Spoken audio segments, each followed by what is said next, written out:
Eco Africa. A revolution is happening on the fields of Rwanda, thanks to an electric tractor that's set to modernize agriculture. It should be easy to operate, and the other thing is, when it is simple, it's easy to maintain and to repair. Initial tests are already underway. How does the new tractor measure up? Eco Africa. In 30 minutes on DW.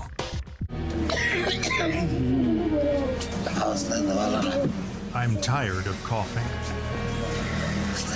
I can't breathe. 34 years of scrapping. I was a metal cutter. I didn't know what asbestos was. Now I know. The never-ending story of asbestos. In 75 minutes on DW.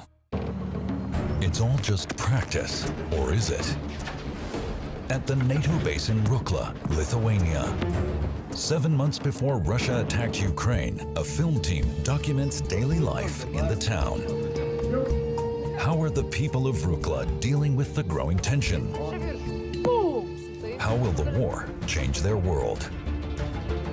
Rukla, currently no enemy in sight. Starts July 8th on DW. Wanted. The FBI, CIA, and Mossad have been hunting him for 20 years. Li Fangwei, aka Carl Li, is considered the most dangerous arms dealer in the world. Li Fangwei was sort of the, as we say, the poster child for the proliferation problem. A phantom. A man it is said no one has ever seen. A thorn in the side of the superpowers. Well, as the release said, he's a fugitive right now. Absolutely nothing is right here. The world's most dangerous arms dealer. Where is he? Who is covering for him?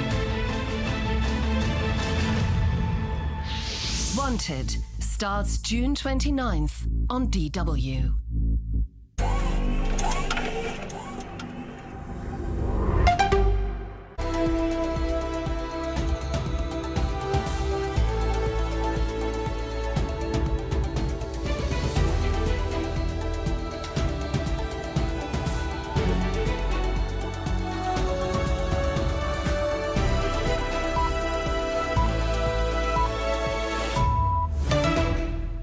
This is DW News, live from Berlin. Rescuers widen their search for a submersible with 5 people missing in the North Atlantic. The US Coast Guard says there is now less than 2 days of oxygen left. Contact was lost while the submersible took tourists around the wreck of the Titanic.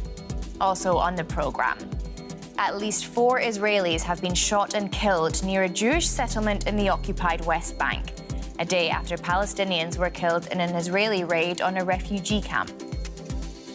And the son of the US president agrees to plead guilty to tax crimes. Hunter Biden's deal means he'll probably avoid being prosecuted over a separate gun charge.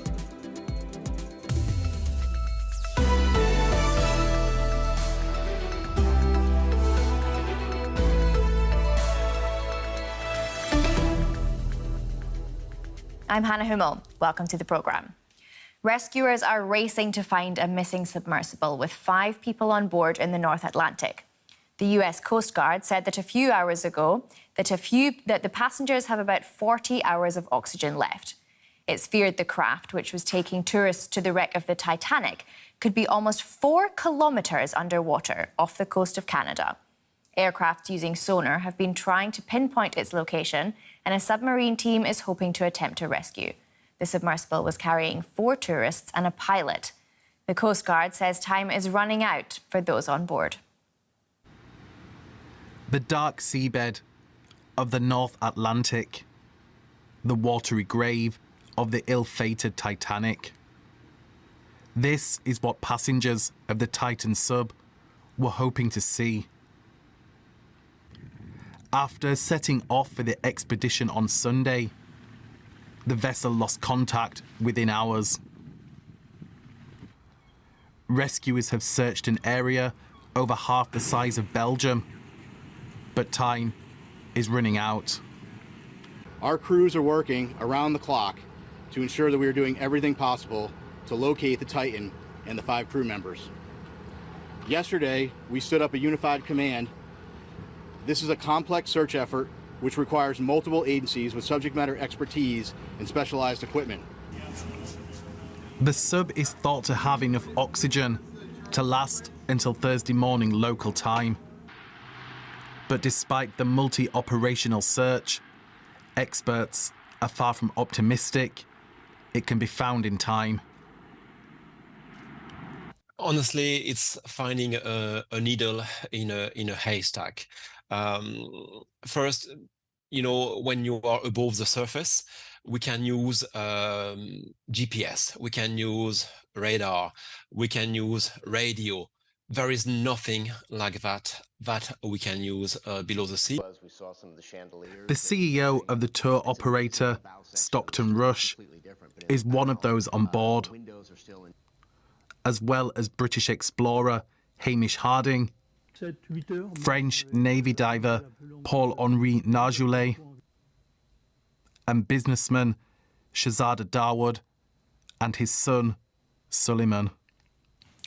So for some perspective now, let's talk to Butch Hendrick. He's founder and president of Lifeguard Systems, a company that provides training for maritime rescue operations.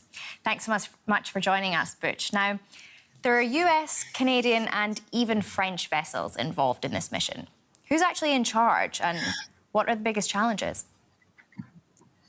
I would think that it would be the Canadians that would be in charge because it's their water, right? It's their part of the ocean.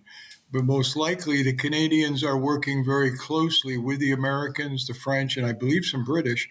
And being in charge is more of a combined effort when you reach something like that. They're not arguing over who's in charge. They're discussing how to make this happen. Yeah, of course. And maybe now you can talk us through what actually happens in a search like this.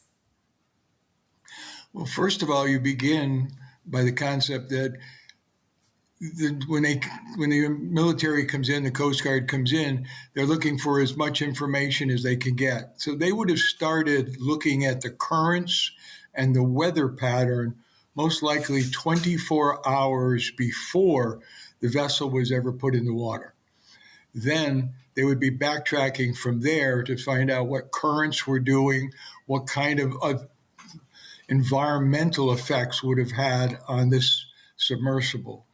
They've got to figure out where it might have gone. So they need to know how the currents are moving, what direction and what speed are they moving at. And then they would be going from there looking for any type of debris or any type of a beacon, a signal system, a transponder that the unit should have been able to deploy when it first became in trouble or found that it was having difficulties. Then there's no such thing. So they have to start from scratch one. So after they've done all of that research, what would a rescue operation involve, and what's the procedure? The procedure would be to begin with surface operations because that is the easiest thing to get going. And they did. They brought in aircraft.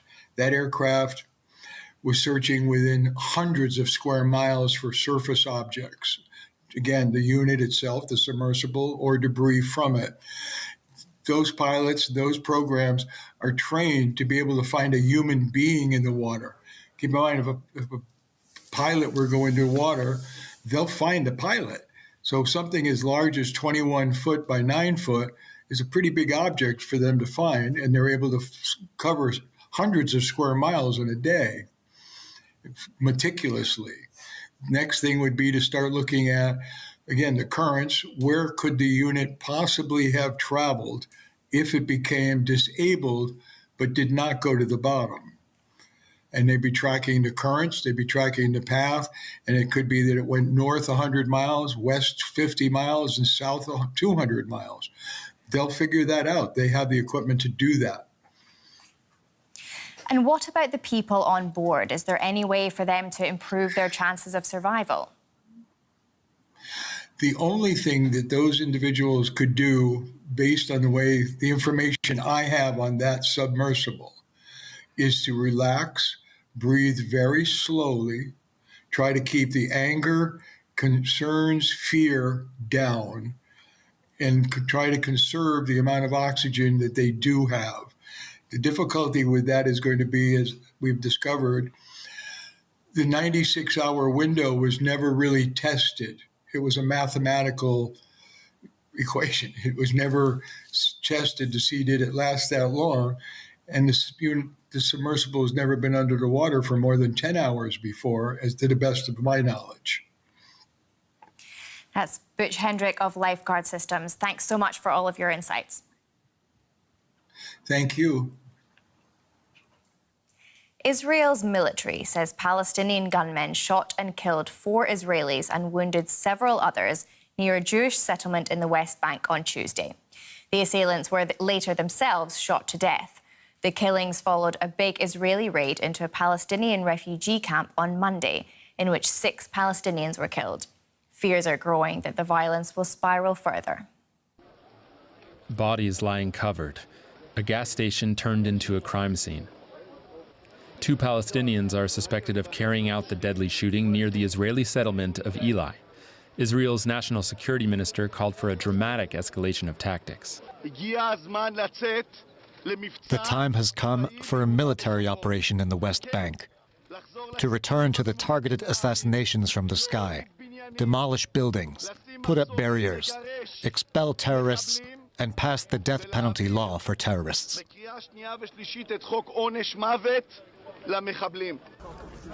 A manhunt followed the attack.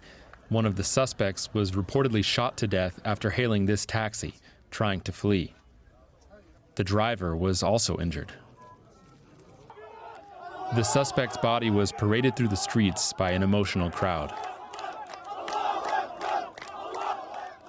The Palestinian militant group Hamas claimed the attack was a response to an Israeli military raid on Monday in the West Bank city of Jenin, which led to clashes, killing 6 Palestinians. The U.S. ambassador to Israel said he was deeply concerned about the deaths over the past 2 days on both sides of the conflict. DW's Jerusalem correspondent Rebecca Ritters told us more about the latest incident. At around or just a little after 4 p.m. local time, we started hearing that there was an attack underway in the occupied West Bank. We then learnt that 2 Palestinian gunmen were shooting in that Israeli settlement, Eli, in the occupied West Bank. It's about 60 kilometres north of where I am in Jerusalem, between Ramallah and Nablus, the city in the north.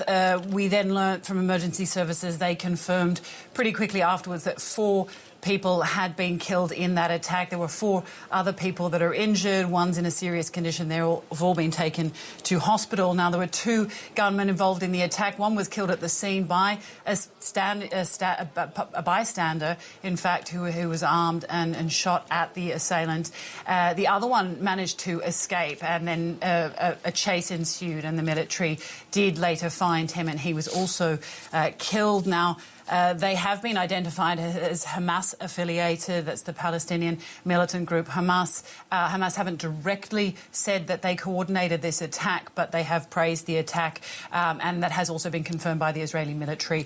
So that's what we know about the attack. We know that, as you mentioned, it comes after a very serious and deadly raid that was hours long yesterday in another occupied West Bank city of Jenin yesterday that took place, and the Hamas spokesperson said that this was in retaliation of that attack, among other things. We don't exactly know what the Israeli response will be at this stage, but an attack of this severity, it is likely to be a fairly swift and strong response. That was DW's Rebecca Ritters in Jerusalem. Let's take a look now at some more stories making headlines around the world. At least 41 women have died in a prison riot in Honduras. Police say most of the victims burned to death as clashes broke out between rival gangs. It's not clear whether they were all inmates at the facility north of the capital. Thousands of Colombians took to the streets to protest against a raft of health system and pension reforms proposed by leftist President Gustavo Petro. Demonstrators also demanded that Petro respond to allegations of corruption during the presidential election campaign. The son of US President Joe Biden has agreed to plead guilty in a tax case and is expected to admit illegally possessing a gun. Hunter Biden has reached a deal with US prosecutors to plead guilty to charges that he failed to pay federal income taxes. He would then avoid being prosecuted for a separate gun charge and avoid jail time. A federal judge must now approve the agreement. But what do these charges mean for Hunter Biden's father, the president, with an election next year? We asked DW Washington correspondent Michaela Kufner. Yes, well, this can go two ways. There has been a statement coming out of the White House basically only saying that the president and the first lady support and love their son and they will support him in rebuilding his life and that there would be no further comment. But there has been a lot more comment on the Republican side alleging that this was the son of a president getting soft treatment. I can't stress enough that this is by actually a Trump-appointed Republican-leaning, potentially, judge. But Joe Biden can now point to the judicial system and say, look, my own son is also getting prosecuted. Him, of course, continuing to stress that he wants to reestablish the independence of the Department of Justice in light of the Trump trial that is expected to go ahead in Miami now. That is into those secret documents. Now we now have a trial date for the 14th of August, although we do expect that to be postponed. But whatever the legal process, this is all material for what could amount to yet another showdown between Donald Trump and Joe Biden as we head into those primaries, which will determine who will become the candidate on either side to run in 2024. Here's a reminder of our top story. The US Coast Guard says a missing submersible with 5 people on board has less than 2 days of oxygen left. Rescuers are widening their search for the mini-submarine, which lost contact on Sunday on a mission to visit the wreckage of the Titanic. And the son of US President Joe Biden has agreed to plead guilty to failing to pay federal income taxes. If approved, the deal will allow him to avoid prosecution over a separate gun charge. That's your world news update for now. Up next, a DW documentary on the never-ending story of asbestos. You can get your news 24/7 on our website, that's dw.com. And on social media, our handle is @DW News. I'm Hannah Hummel. Thanks for watching.